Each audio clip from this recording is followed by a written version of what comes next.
Hello guys, welcome to Learning Japanese with Master Piggy. This video I will be introducing the irregular verb kotonaru. Okay, so the last video, I taught you guys the verb chigao, which is basically, I think we use it more often than kotonaru.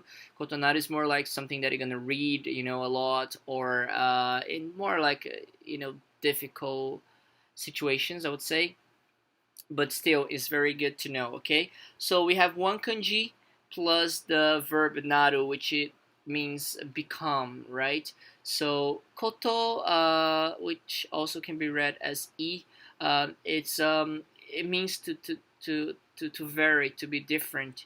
Okay, to differ, and to actually the meaning to differ, to vary, to contradict, or to oppose. So that's the meaning of this kanji. So we're gonna be saying kotonaru, and then we're gonna be changing the verb naru. So ru becomes rimasu, ranai, and natte for the imperative form.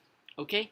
Anyway, let's have a look at the sentences, and then we can figure out the meaning of each form. Okay. So the first one is the dictionary form. So let's say izen no jouken to kotonaru. So izen means previous. Okay, so mai is the kanji for before.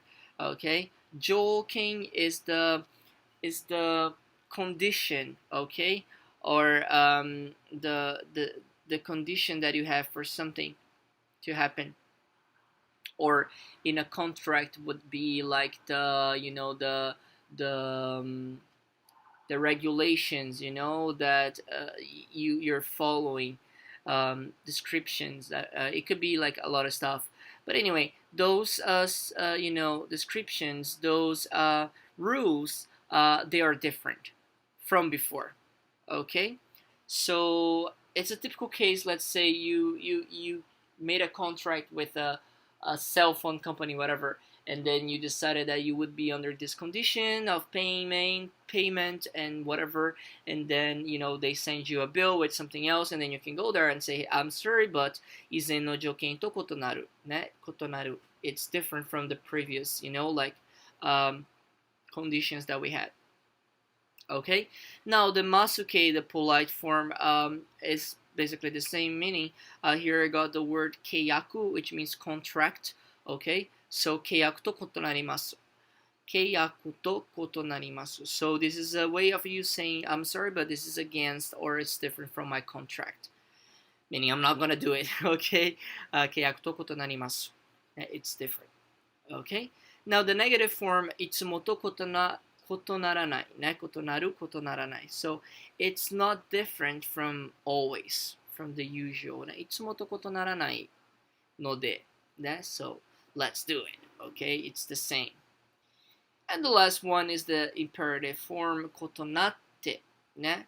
For example, mai no keiyaku, here had izen no jouken. Ne? So izen no and mai no basically is the same thing. Izen's a little bit more technical, polite, written, while that mai is more like spoken word, mai no, ne? But it's basically the same meaning like the previous.